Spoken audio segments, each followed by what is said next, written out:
Well, I don't want to sugarcoat it and pretend that it's easy to develop a high performance team. Right. But like my grandmother used to say, Gary, if it was easy, everyone would be doing it. Right. And she was right. So I've got 8 tips, and I'm going to go into those in detail.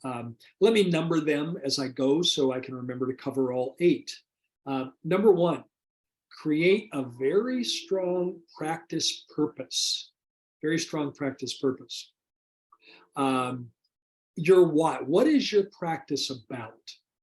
And in my opinion, it's even more important today to develop a very strong practice purpose, because quality team members want to be involved in something more than themselves. They want to be involved in a cause, in something that's greater than themselves, especially people of the millennial generation. The millennial generation. You know, the millennial generation now, Naren, is our largest generational group. Sometime during the year 2022, they surpassed the baby boomers as the largest group of a generation. Up until sometime in 2022, it was baby boomers. And now what's happening with baby boomers is they're dying. You know, they're reaching an age where they're passing on. And sometime during 2022, the millennials became the largest generational group. And I think millennials can sometimes be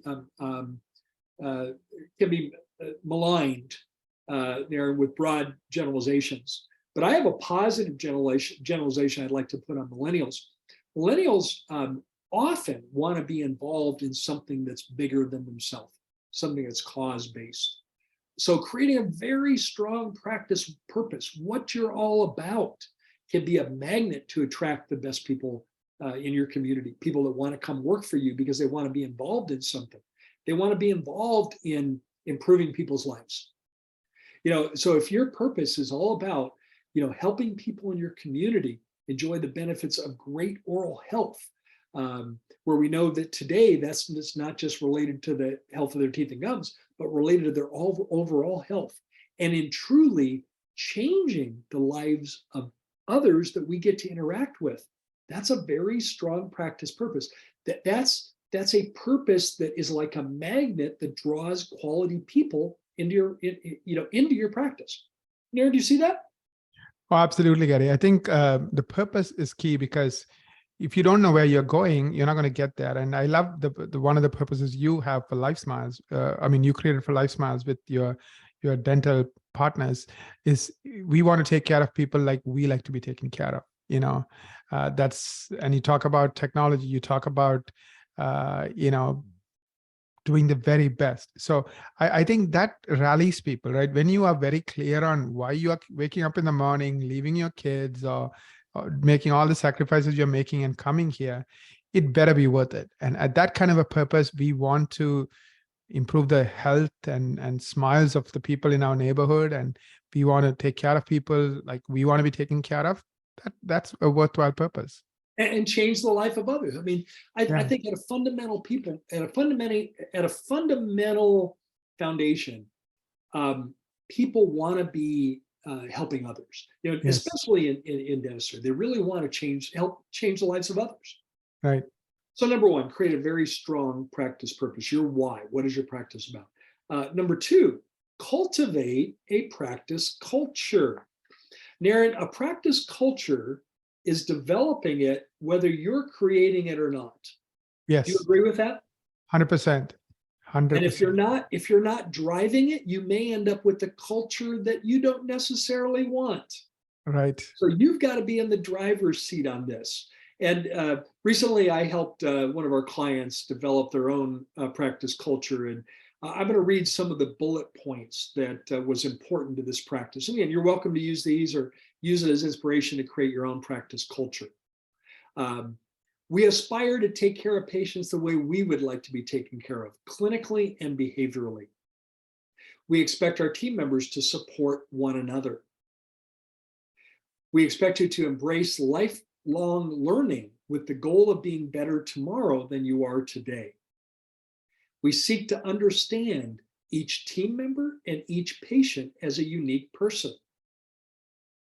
We work to show compassion, empathy, and acceptance towards each other and our patients. We strive to be non-judgmental. We believe that patients deserve our 100% focus and attention. Distractions are to be checked at the door. We strive to be positive. We work to do our best every day. So there's some elements of a practice culture that you can use as a starting point yourself and develop your own.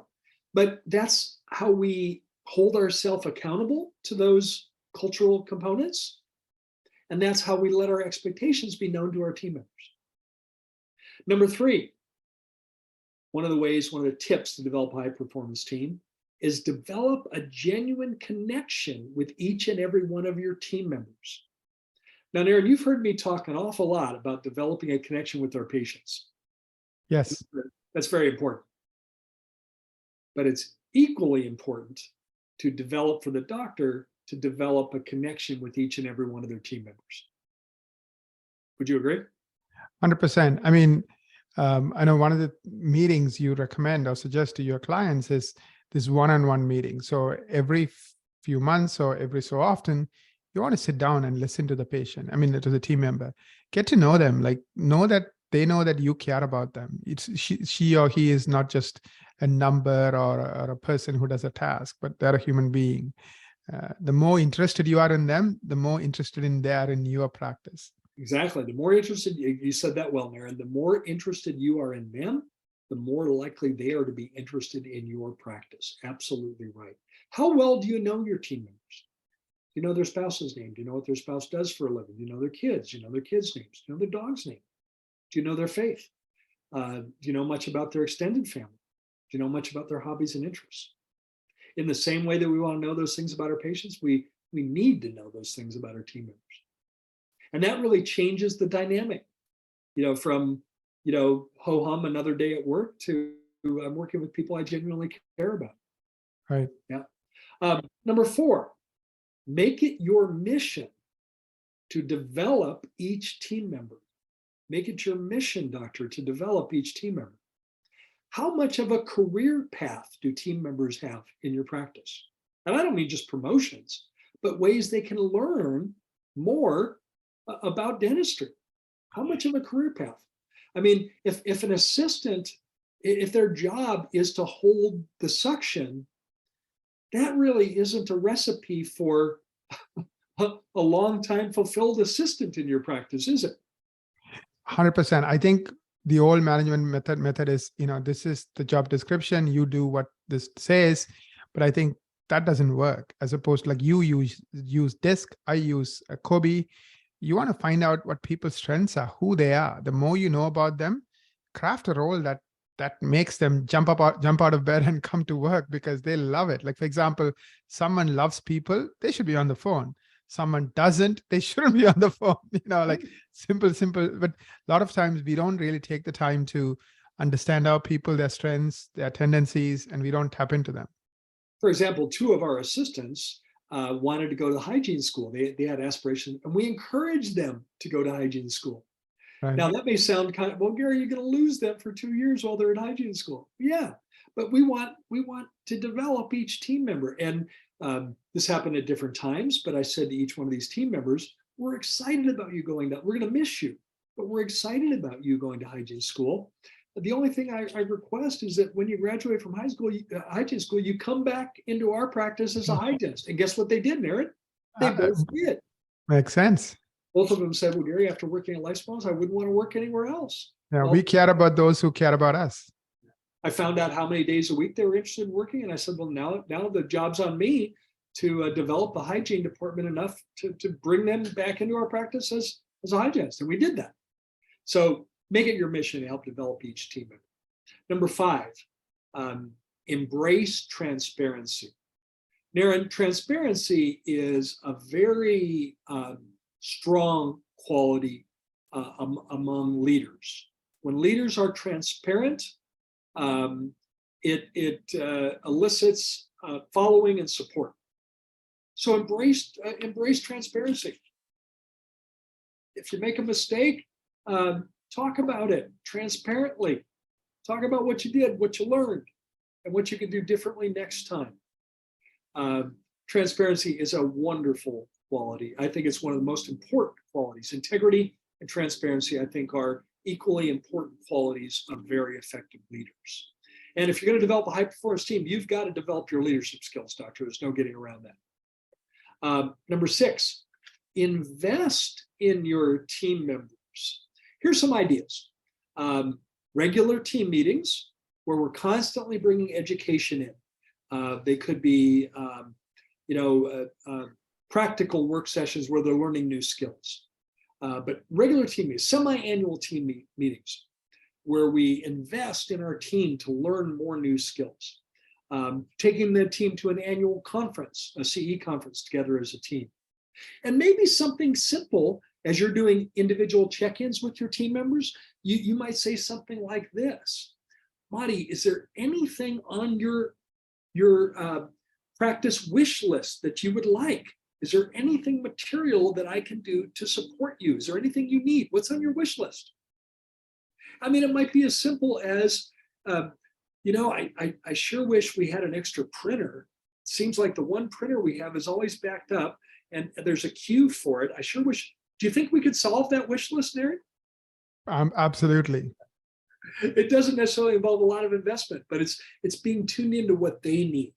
Or maybe something as simple, this actually came up and we solved this one instantly, said, this chair doesn't work for me, one of our admin team members. She said, I have long legs and my legs are constantly rubbing up against the bottom of the counter. I had no idea. Let's go get a new chair. Let's go together, and get a new chair, right? We can go do that.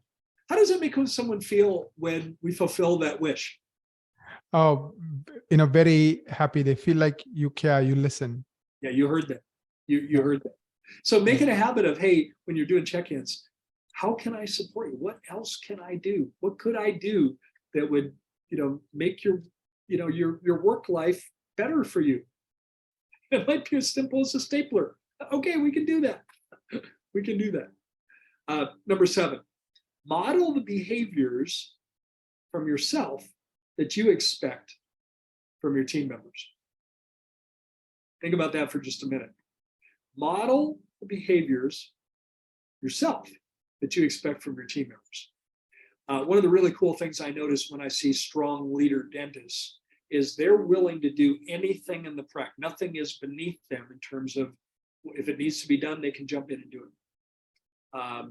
And it models the whatever it takes attitude. When the doctor when the doctor will take the trash out because it was overflowing and needed to be taken out, and he or she had a moment to do it, they take the trash out, then the team members instantly follow behind, and it's like whatever it takes becomes their motto. Whatever it takes to do the job. So model the behaviors that you expect. Modeling is the best form of changing behavior. And when you're modeling it, they want to do the same thing. Very, very important. Number 8, create a safe environment for correction. You're inevitably going to need to correct team members. Create a safe environment for that, where team members feel like they're not constantly being criticized, where correction is just part of the flow of being better tomorrow than we are today. But very often the environment isn't set up that way. The way I like to think about this is like, think of your bank account where we have deposits and withdrawals, deposit and withdrawals. You've got to have enough deposits before you take a withdrawal. Well, think of it in terms of compliments and praise on the deposit side before we have to take corrections on the withdrawal side. So make it your daily activity to catch team members doing things well and compliment them so that in the future, when you need to make corrections, they don't feel like all you ever do is focus on the negative stuff. You never catch me doing anything good. Mm-hmm. It's a more balanced scenario, and it fosters the idea of lifelong learning. And number 9, look for, this is an extension of what I just said, look for opportunities to praise your team members and praise them as specifically as possible. I also have an axiom that kind of goes along with that, something for you to remember. You want to praise in public and correct in private. So for example, if your assistant took a great set of x-rays on a patient where it was maybe difficult to get a good set of x-rays, compliment that team member in front of your patient. Maya, these x-rays are perfect.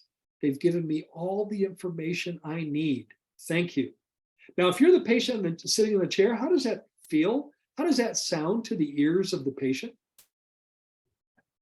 The patient, is happy that he or she is at that practice, right? Because, You guys got it together. yeah, exactly. And also I think it shows, we like nice people. Who likes a mean, nasty person, right? Like, do you want to hang out with somebody who's mean and nasty? It's just human nature. Like, we like People will good people. leave, patients will leave a practice because of tension. Right. I don't mean tension on them. Yeah. I mean interpersonal tension among doctor and team members, or team members and team members. People Right. will leave because they don't want any part of that. They don't Yeah. want to be around it. Yeah. They don't want to be around it.